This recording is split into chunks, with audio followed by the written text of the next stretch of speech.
Hey guys, welcome back to Dragons on the Wall, our Game of Thrones show. I am back. Roth is still on vacation, but me and Joshua are here to talk about just a small, forgettable episode called Hardhome. Yeah, we were even wondering if we should even record this. Yeah, it just seemed like no one cares anymore. Full spoilers and big spoilers for this episode follow. So you're still with us? You watched the episode, we take it. Best episode ever? Oh my God, yes. yeah. Certainly up there with one of the best episodes of Game of Thrones ever. And that's saying something. It's a great show. It is. And, it was such a great episode. And I don't know unequivocally yet if I'd call it the very best. I'd have to think about it because there are several contenders. But top 5 for sure, I'd say. Oh, yeah. Because even, the last 20 minutes were so phenomenal.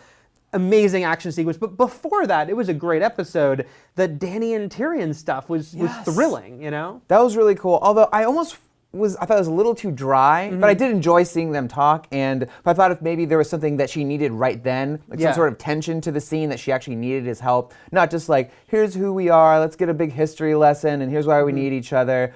Okay, like I wanted it to be a little more like pacing to the scene. See, I really like the second scene, especially when it's just the two of them, because I just felt like, I don't know, just kind of laying all the cards on the table, talking about their similarities and their backgrounds and why they would work together, and her obviously being understandably skeptical.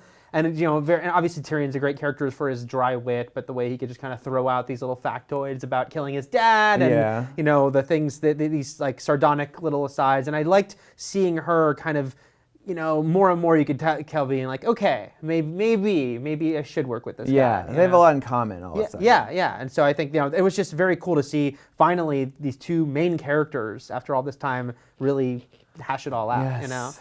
But then, that last, it was funny because Jon wasn't even in the show until that whole last sequence, and then he was the show, and because it was funny because they released photos and there was a lot of Jon Snow photos. I'm like, oh, he's barely in this episode. It'll be the last 5 minutes. But wow, I mean, that was just phenomenal where they went with that. I think what the best part of this is that, and we're not going to talk about the books right now, but this wasn't in the books, so it's a complete surprise for everybody, and we just didn't expect for it to keep going, right? You thot maybe they'd get overrun by wildlings. And then cut away. And they'd be going, off into the water like, oh, we lost them. But it kept going. The battle got crazier. The horsemen appeared, of the White Walkers on the cliff. The dread just kept going up and higher and higher. And then we got that great battle with Jon and the White Walker. And then, of course, the raising of the dead to make it even more like, come at me, Crow. Come at me, Snow.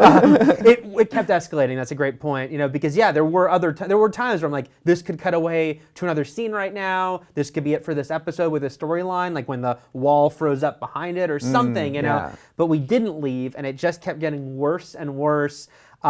At the same time, there was a lot of badass moments. There was that one part where Jon did like a spin with his sword and cut a guy in two, one of the whites. That was great. Matt Fowler reviews the show for us, did make a point that apparently the whites on the show, the walkers, have gotten a lot quicker since the early seasons, but it just made it so intimidating. Oh, yeah. I'm very much a fan of the 28 Days Later zombies. Those are my favorite zombies. The fast-moving, quick ones that'll run at you and rip you to shreds. Yeah. Those are great. And then when they all came, the fact that when they kind of all jumped off the cliff, yeah. and then for a second, nothing happens, and they get up. And what's even scarier about these zombies is that they're being controlled by the White Walkers. They're not just mindlessly going after something. So there's actually tactical minds controlling these crazy zombies.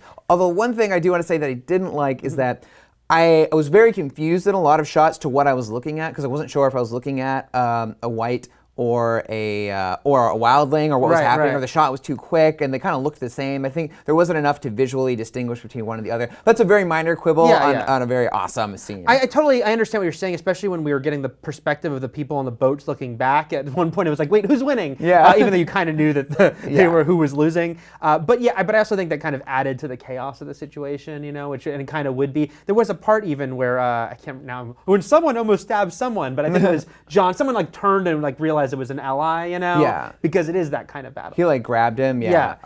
And I wanted to mention Carsey. That was her name, I believe. The wildling. Yeah, they didn't name her in the show, did Yeah, they? just- But she was great. I She was like, was oh my great. god, this is a cool new wildling leader. Yeah, and then that was it for From her. Pitch Perfect 2. Yes, she was the bad guy in Pitch Perfect 2. I was very excited when I realized that. Yeah, that was really strong. Like, you know, they just really established her character. And I mean, again, speaking to what a great episode this was, is that there, you know, yes, it was a cool battle, but you were really invested in everyone. And I mean, and there was a bit of a polarization last year on the episode that was entirely the battle at the wall. Like, actually, Matt liked it a lot more than I did, for instance. Yeah, they didn't really do it for me either. Yeah, it was okay, but there was a little distancing there. Like, some of the characters you were invested in, some not. But I thought this was very well done. Not that every single person there, you're like, oh my God, but just you obviously care about John. You know, you very quickly cared about this woman and her stakes. I'm like, oh yeah, cool, Nuke, maybe a potential love interest. Yeah. And so yeah, when the S hit the fan. Yeah. You know? Oh my god. And those like the zombie children. Yeah, was that was that great. not? It was just this weird quiet moment in the middle of this giant battle, and then it was over for her. Yeah. Oh man. Yeah, she paused because, understandably, like that was like kind of her Achilles heel, you know. Yeah. So you know, do you think in a week or two, when you know, right now we're in the high of the episode, will you think this is my favorite episode of Game of Thrones right now? It's definitely the best of the season by far, because Yeah. the season was like dragging a bit, but now it's in high gear. Yeah. And definitely a candidate for one of the best of the entire show, definitely. Yeah, I'd agree, and yeah, like you said, I mean, yeah, I don't think the season has been bad, but by their own standards, it's been dragging a bit and slower. But this episode knocked it out of the park. Yeah. You know? So that was our initial thoughts on this episode, Hardhome. So we are now going to continue, and so if this video is ending right now, look for the entire episode of Dragons on the Wall.